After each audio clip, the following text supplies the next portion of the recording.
Welcome to our academy. Indian economy 500 plus PYQs, polity and governance 500 plus PYQs, modern Indian history 500 plus PYQs, series model analysis క్లాసెస్ను channel ప్లేలిస్ట్లో ఉన్నాయి. ఆ classes కూడా చూడండి. మొదటిసారిగా మన ఛానల్ని చూస్తున్నట్లయితే మన ఛానల్ని సబ్స్క్రైబ్ చేసుకోండి. అదేవిధంగా ఈ వీడియోని లైక్ చేసి మీ మిత్రులకు ఈ వీడియోను షేర్ చేయండి. ఫ్రెండ్స్, ఈ వీడియో చూస్తున్న ప్రతి ఒక్కరు ఈ ఛానల్ని సబ్స్క్రైబ్ చేసుకోండి. ఇది నా రిక్వెస్ట్. ఈ న్యూ ఛానల్కి మీ సపోర్ట్ కావాలి. అండ్ అదేవిధంగా నిన్నటి నుంచి అంటే ఆల్మోస్ట్ ఒక 25 అవర్స్ అవుతుంది.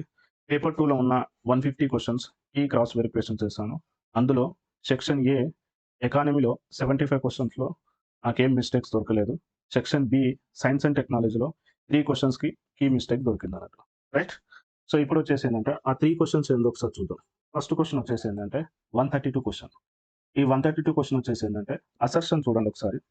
So national biofuel coordination committee need to approve use of surplus food grains for production of ethanol for blending with petrol. Right, ఇది అసర్షన్. అండ్ రీజన్ ఒకసారి గమనిస్తే, so farmers are at risk of not getting appropriate price for their production during the surplus production phase. So ఇక్కడ వచ్చేసి ఏంటంటే option 2 వచ్చేసి correct అంటున్నాడు. అంటే assertion and reason correct, but reason is not correct explanation of ఏ అనేది so APSC ఇచ్చిన key అన్నట్టు. So ఇప్పుడు ఒకసారి మనది సో ఇక్కడ డిమాండ్ ఏంటంటే, సో ఇక్కడ 1 ఆప్షన్ కరెక్ట్ అని డిమాండ్ అన్నట్టు. ఒకసారి చూద్దాం. ఒకసారి ఎక్స్ప్లెనేషన్ ఒకసారి గమనిస్తే అసర్షన్ చూడండి. సో మనకు వచ్చేసి ఏంటంటే the national biofuel coordination committee chairperson ఎవరు అంటే union minister of petroleum and natural gas అన్నట్టు. ఓకే. అండ్ ఈ NBCC means national biofuel coordination committee responsible వచ్చేసిందంటే so approving use of surplus food grains for ethanol production. అయితే ethanol ప్రొడక్షన్కి ఏంటంటే suppose food grains ఒకవేళ surplus ఉన్నాయనుకోండి, ఆ surplus నుంచి ఏం చేయొచ్చు అంటే ఎథనల్ ప్రొడక్షన్ చేసుకోవచ్చు అన్నట్టు. అయితే అప్రూవల్ ఎవరు ఇస్తారు అంటే ఎన్బిసిసి ఇస్తున్నట్టు, నేషనల్ బయోఫ్యూయల్ కోఆర్డినేషన్ కమిటీ అన్నట్టు. అయితే మనకి ఒకసారి according to the national policy on biofuels 2018 ఏం చెప్తుందంటే సర్ప్లస్ ఫుడ్ గ్రెయిన్స్ వచ్చేసిందంటే ఒకటి రైస్, రెండోది వచ్చేసి maize and sugarcane. So వీటి ద్వారా మనం ఏం చేయొచ్చు అంటే ఎథనల్ ప్రొడక్షన్ చేయొచ్చు అన్నట్టు. అయితే ఇది ఎప్పుడు పాసిబుల్ అవుతుంది అంటే ఎన్బిసిసిసి వచ్చేసిందంటే అప్రూవల్ ఇస్తే ఇది పాసిబుల్ అవుతుంది అన్నట్టు. సో మనకి ఇచ్చిన క్వశ్చన్ ప్రకారం వచ్చేసింది అంటే అసర్షన్ వచ్చేసిందంటే correct. Right. So second one వచ్చేసింది అంటే అదే విధంగా వచ్చేసి అండ్ అండ్ దీంట్లోనే this is a part of Indian ethanol blending petrol programme and which aim to increase the ethanol blending in petrol to reduce the crude oil imports and carbon emissions. అయితే మనకి ఈ main ఎందుకు ethanol blending petrol అంటే main purpose వచ్చేసి ఏంటంటే ethanol blending ఎందుకు increase చేస్తున్న petrol అంటే ఒకటి మన ఆయిల్ ఇంపోర్ట్ని రెడ్యూస్ చేయడం ఒక పాయింట్. రెండోది వచ్చేసి ఏంటంటే కార్బన్ ఎమిషన్ తగ్గించడం కోసమే మనం పెట్రోల్ ఏం చేస్తాం అంటే ఎథనల్ యాడ్ చేస్తాం అన్నట్టు మనకు అసర్షన్ చెప్తుంది. అసర్షన్ కరెక్ట్ అన్నట్టు. ఇది ఎక్కడ ఉంది, ఏ సోర్స్ లో ఉంది అంటే మనకి national policy on biofuel 2018 ministry of petroleum natural gas లో ఈ ఇన్ఫర్మేషన్ దొరికింది అన్నట్టు. సెకండ్ వన్ రీజన్ చూద్దాం. రీజన్ వచ్చేసి ఏంటంటే during the surplus production farmers face price drop due to the over supply of food grains in the market. ఇప్పుడు జనరల్గా వచ్చేసి ఏంటంటే మనకి ప్రొడక్షన్ బాగా పెరిగింది అనుకుందాం. ఎప్పుడైతే ప్రొడక్షన్ పెరిగిందో అప్పుడు ఏమైతే అంటే ఫార్మర్స్ కి గిట్టుబాటు ధర అనేది దొరకదు.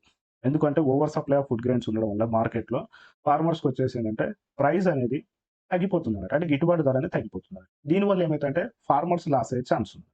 కాబట్టి గవర్నమెంట్ ఏం చేస్తుందంటే the government uses minimum support price and procurement mechanism to stabilise the prices.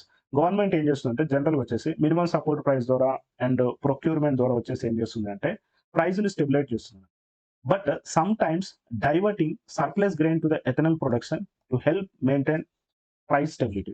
So కొన్ని సమయాలలో ఏం చేస్తారు అంటే సర్ప్లస్ గ్రెయిన్ ఏం చేస్తారంటే ఎథనల్ ప్రొడక్షన్స్ కి పంపించేసి డైవర్ట్ చేసి ఓవరాల్ గా ప్రైస్ స్టెబిలిటీ చేయడానికి ప్రయత్నిస్తారు అన్నట్టు. And diverting excess food grains toward the ethanol ensure that farmers get fair prices and prevent the distress selling. ఈ ఎక్సెసివ్ ఫుడ్ గ్రెయిన్స్ వచ్చేసి ఏంటి అంటే మార్కెట్లో కాకుండా ఎథనల్ ప్రొడక్షన్ కి చేస్తుంది. దీనివల్ల ఏమవుతుందంటే ఫార్మర్స్కి వచ్చేసి ఏంటంటే మనకి ఫెయిర్ ప్రైస్ దొరుకుతుంది అన్నట్టు. And at same time so distress selling కూడా ఏం చేయొచ్చు, ప్రివెంట్ చేయొచ్చు అని చెప్తుంది.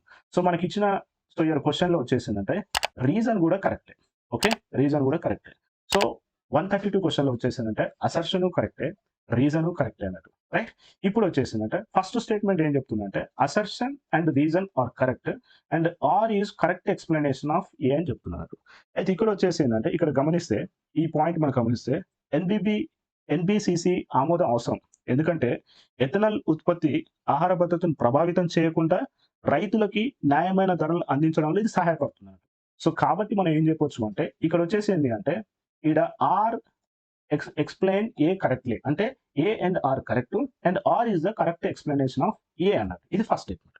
సెకండ్ వన్ వచ్చేసి ఏందంటే ఇక్కడ ఏమంటుండంటే ఏ అండ్ ఆర్ కరెక్టే అంటుండు. Right? But R is not correct explanation of A అంటుండు. సో ఇక్కడ వచ్చేసిందంటే ఎన్‌బీసీసీ ఆమోదము రైతుల ధరలకు ప్రమాదం సంబంధం లేకుండా ఈ ఎంపిక సరైనదయితుంది. అయితే ఇక్కడ వచ్చేసిందంటే ఎన్‌బీసీసీ ఆహార ధాన్యాల నుంచి ఎథనాల్ ఉత్పత్తి నియంత్రించడాన్ని ప్రధాన కారణాలు ఒకటి. సో అదనపు ఉత్పత్తి సమయంలో రైతుల ఆదాయాన్ని ఏం చేస్తుంది అంటే స్థిరీకరిస్తుంది. కాబట్టి మనకి ఇచ్చిన స్టేట్మెంట్ వచ్చేసిందంటే ఇది రాంగ్ అన్నట్టు. సో ఫైనల్ ఆన్సర్ వచ్చేసింది అంటే సో ఇక్కడ అసర్షన్, రీజన్ రెండు వచ్చేసిందంటే correct. So means R is correct explanation of A. So 132 క్వశ్చన్‌లో వచ్చేసిందంటే మనకి ఏపీపీఎస్సీ ఇచ్చిన ఈ వచ్చేసింది అంటే సో ఆప్షన్ 2 అని ఇచ్చిందన్నట్టు. బట్ ఇక్కడ వచ్చేసిందంటే మన డిమాండ్ వచ్చేసిందంటే ఆప్షన్ ఏ వచ్చేసిందంటే కరెక్ట్ అన్నట్టు. సో ఇక్కడ ఏ అండ్ ఆర్ రెండు వచ్చేసింది correct and R is the correct explanation of A. ఇది 132 క్వశ్చన్ అన్నట్టు. రైట్? నెక్స్ట్ ఇంకో క్వశ్చన్ వచ్చేసిందంటే 140 క్వశ్చన్‌కి వెళ్దాం. 140 క్వశ్చన్ వచ్చేసిందంటే ఇక్కడ ఏమంటున్నానంటే geo chemical cycle in which the main reservoir is not the soil అంటుంది. అంటే ఏ బయోజియోలాజికల్ చక్రంలో నేల ప్రధాన రిజర్వాయర్ కాదు ఏది అని అడుగుతున్నాను. ఓకే? ఇందులో వచ్చేసిందంటే సాయిల్ రిజర్వాయర్ కాంది ఏది అని అడుగుతున్నాను. బయోజియో కెమికల్ సైకిల్ వచ్చేసి. ఫస్ట్ వన్ చూడండి. మనకి ఏపీపీఎస్సీ ఇచ్చిన ఆన్సర్ వచ్చేసిందంటే ఆన్సర్ 1 వచ్చేసి కరెక్ట్ అంటుంది. అంటే సల్ఫర్ సైకిల్ వచ్చేసి కరెక్ట్ అంటుంది. సో ఇక్కడ మన డిమాండ్ వచ్చేసిందంటే ఫాస్ఫరస్ సైకిల్ కరెక్ట్ అని చెప్తున్నాను. ఒకసారి చూద్దాం 4 ఆప్షన్స్ ఎలా ఉందో ఒకసారి చూద్దాం. ఫస్ట్ వన్ వచ్చేసిందంటే సల్ఫర్ సైకిల్ చూద్దాం. ఈ సల్ఫర్ సైకిల్ వచ్చేసిందంటే మెయిన్ రిజర్వాయర్ వచ్చేసిందంటే ఒకటి సాయిల్, రెండోది వచ్చేసి సెడిమెంటరీ రాక్ అన్నట్టు. అయితే ఇది ఎక్కడ ఉంది అంటే మనకి NCERT book class 12 biology text book chapter 14 ఎకోసిస్టమ్‌లో పేజీ నంబర్ 245లో వచ్చేసిందంటే సల్ఫర్ సైకిల్ గురించి డిస్కషన్ ఉందన్నట్టు. అక్కడ ఏమని మెన్షన్ చేసిందంటే సాయిల్ అండ్ సెడిమెంటరీ రాక్స్ వచ్చేసి రెండు కూడా మెయిన్ రిజర్వ్స్ అని చెప్తున్నారు. ఇక్కడ ఏమన్నాడు కానిది ఏది అని అడుగుతున్నారు. ఓకే?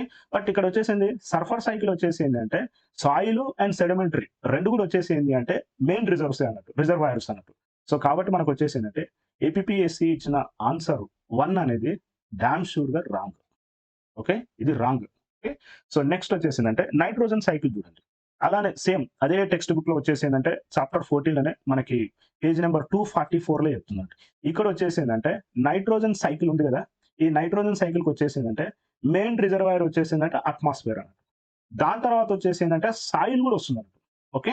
సాయిల్ కూడా ఇందులో సో మీన్స్ సాయిల్‌లో అండ్ అట్మాస్ఫియర్ లో కూడా వచ్చేసిందంటే నైట్రోజన్ సైకిల్ అనేది ఉంటుందన్నట్టు. ఓకే? ఇక్కడ ఇచ్చాను చూడండి. సో మనకు వచ్చేసిందంటే సో బట్ లార్జెస్ట్ రిజర్వాయర్ వచ్చేసి అట్మాస్ఫియర్. ఓకే? లార్జెస్ట్ రిజర్వాయర్ వచ్చేసి atmosphere. But soil also plays significant role in the nitrogen cycle అన్నట్టు. సో ఆప్షన్ 2 కూడా వచ్చేసింది అట్మాస్ఫియర్ ఉంది, సాయిల్ ఉంది. ఇతను ఏమంటాడు సాయిల్ కాంది ఏది అని అడుగుతుంది. కాబట్టి నైట్రోజన్ సైకిల్ కూడా వచ్చేసి రాంగ్ అన్నట్టు. అలానే కాల్షియం సైకిల్ చూద్దాం. కాల్షియం సైకిల్ ఒకసారి గమనిస్తే మనకి కాల్షియం సైకిల్ కూడా వచ్చేసిందంటే ఇది కూడా రాక్ అండ్ సాయిల్. ఓకే? రెండు కూడా వచ్చేసి ఏంటంటే కాల్షియం సైకిల్ కి వచ్చేసి మెయిన్ రిజర్వ్స్ అనే చెప్పొచ్చు. Same text book 247 page number లో ఉందన్నట్టు ఇది. రైట్? సో కాబట్టి ఫోర్త్ ఆప్షన్ కూడా వచ్చేసి రాంగ్ అన్నట్టు. రైట్? ఫోర్త్ ఆప్షన్ వచ్చేసి కూడా రాంగ్. ఇక మిగిలింది ఏంటి అంటే ఫాస్ఫరస్ సైకిల్. ఇది డామ్ షూర్ గా కరెక్ట్ అన్నట్టు. ఎందుకంటే ఒకసారి చూడండి. ఫాస్ఫరస్ సైకిల్ వచ్చేసిందంటే మనకి same NCERT class 12 biology text book chapter 14 page number 246లో ఎక్స్‌ప్లెయిన్ చేసింది. ఏమని ఎక్స్‌ప్లెయిన్ చేసింది? ఫాస్ఫరస్ సైకిల్ వచ్చేసి ఏంటంటే సెడిమెంటరీ మీన్స్ సో ఇక్కడ వచ్చేసి ఏంటంటే ఇక్కడ వచ్చేసి ఏమంటారంటే సెడిమెంటరీ రాక్స్ అంటుంది. ఇది వచ్చేసి ఏంటి అంటే ఓన్లీ మెయిన్ రిజర్వ్ వచ్చేసి ఏంటంటే సెడిమెంటరీ రాక్ అన్నట్టు. సాయిల్ కాదు. Okay? So here phosphorus cycle కి వచ్చేసి మెయిన్ రిజర్వ్ వచ్చేసి ఏంటంటే sedimentary rock not in soil.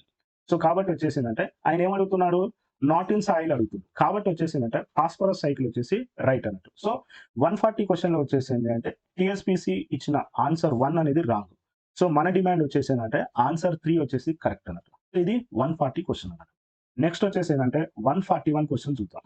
Right. 141 question వచ్చేసిందంటే CR in IUCN red list refers. Okay, CR IUCN red list refer. First one వచ్చేసి ఏం అడుగుతున్నాడంటే so extinct in the wild, second one వచ్చేసి critically extinct, third one వచ్చేసి endanger and critically endanger. So మనకి APSC ఇచ్చిన answer వచ్చేసిందంటే option 2 అంటున్నట్టు, right. So ఇది ఆప్షన్ 2 అనేది రాంగ్ అన్నట్టు. సో మనం డిమాండ్ చేస్తున్న ఆన్సర్ వచ్చేసిందంటే ఆప్షన్ 4 అన్నట్టు. సో కరెక్ట్ ఆన్సర్ వచ్చేసిందంటే క్రిటికల్లీ ఎండేంజర్ అనేది కరెక్ట్ అన్నట్టు, రైట్. సో ఒకసారి గమనిద్దాము. ఫస్ట్ ఇక్కడ ఏమంటున్నాడు, ఏపీఎస్ వచ్చేసి క్రిటికల్లీ ఎక్స్టినెక్ట్ అంటున్నాడు సిఆర్ అనేది. అయితే ఇది మనం ఎందుకు ఇన్కరెక్ట్ అనేది ఒకసారి చూద్దాం. ఫస్ట్ వన్ వచ్చేసి క్రిటికల్లీ ఎక్స్టినెక్ట్ ఇన్కరెక్ట్. ఎందుకంటే there is no IUCN category called critically extinct. Okay, the correct term is critically endangered. Okay, critical extinct లేదు, క్రిటికల్లీ ఎండేంజర్డ్ ఉందన్నట్టు. So which refer to species facing extremely high risk of extension in the wild source అన్నట్టు. అయితే ఇది ఎక్కడ mention చేస్తుంది అంటే NCERT book class 12 biology text book chapter 15. So అది వచ్చేసింది biodiversity and conservation, page number 267 లో వచ్చేసి ఎక్స్ప్లెయిన్ చేస్తారు అన్నట్టు. ఏమని ఉంది అంటే అక్కడ క్రిటికల్లీ ఎండేంజర్డ్ అని ఉంది. సో క్రిటికల్లీ ఎక్స్టినెక్ట్ అనేది లేదన్నట్టు, రైట్. సో కాబట్టి మనకు వచ్చేసి ఏంటంటే ఆప్షన్ 2 వచ్చేసి రాంగ్. అదేవిధంగా IUCN red list category and criteria, so అందులో కూడా మెన్షన్ చేసి ఏముంది అంటే క్రిటికల్లీ ఎండేంజర్ మాత్రమే ఉందన్నట్టు. సో కాబట్టి సో ఏపీఎస్సి ఇచ్చిన ఈ క్వశ్చన్ కి ఆన్సర్ వచ్చేసిందంటే క్రిటికల్లీ ఎక్స్టెంట్ అనేది రాంగ్ అన్నట్టు. మరి ఏది కరెక్ట్ అంటే సో ఇయర్ క్రిటికల్లీ ఎండేంజర్డ్ వచ్చేసి కరెక్ట్ అన్నట్టు. సో అక్కడ critically endangered is an IUCN category that refer to species facing an extremely high risk extension in the wild, and this is the correct meaning of CR in the IUCN Red List. ఇది కూడా same. So year NCERT class 12 biology text book chapter 15 so biodiversity and conservation లో page number 267 లో mention చేస్తుంది ఏమని critically endangered. అదే విధంగా వచ్చేసి IUCN red list category and criteria IUCN red list లో మెన్షన్ చేస్తుంది. సో కాబట్టి ఈ థర్డ్ క్వశ్చన్ లో అంటే 141 క్వశ్చన్ లో మనం డిమాండ్ చేస్తున్న ఆన్సర్ వచ్చేసి ఏంటంటే ఫోర్త్ ఆప్షన్ అన్నట్టు. Okay, fourth option. సో ఇది పేపర్ 2 లో వచ్చేసి ఏంటంటే సో 3 క్వశ్చన్స్ మిస్టేక్స్ దొరికాయి అన్నట్టు. సో కాబట్టి వీటికి మీరు ఈ క్వశ్చన్స్ కి అబ్జెక్షన్ రైజ్ చేయండి. ఎక్కువ మంది రైజ్ చేస్తేనే సో ఏపీఎస్సి వచ్చేసి ఏంటంటే కన్సిడర్ చేస్తుంది అన్నట్టు, రైట్. ఈవెన్ ఒకవేళ కోర్టుకి వెళ్ళినా కూడా ఏమవుతుందంటే సో ఎక్కువ మంది రైజ్ చేశారు అనుకోండి, అప్పుడు వచ్చేసి ఏంటంటే ఆ కేసుకు కూడా బలం చేకూరుతుంది అన్నట్టు. సో కాబట్టి ఈ 3 క్వశ్చన్స్ మీరు సో అబ్జెక్షన్ రైజ్ చేయండి. అండ్ లాస్ట్ డేట్ వచ్చేసి రేపే చేయబట్టి సో ఈ వీడియోని వచ్చేసి ఏంటంటే మిత్రులకు షేర్ చేయండి. ఓకే, సో ఇక ఈ ఛానల్ని అందరూ సబ్స్క్రైబ్ చేసుకోండి, లైక్ చేయండి. ఈ క్వశ్చన్స్ మీద మీ ఒపీనియన్ కూడా చాట్ బాక్స్లో టైప్ చేయండి. ఇంకేమైనా క్వశ్చన్స్ ఉంటే వాటి గురించి కూడా మీరు టైప్ చేయండి. సో ఈ వీడియోను మీ మిత్రులకి షేర్ చేసి ఈ న్యూ ఛానల్కు మీ సపోర్ట్ కావాలి. Thank you very much.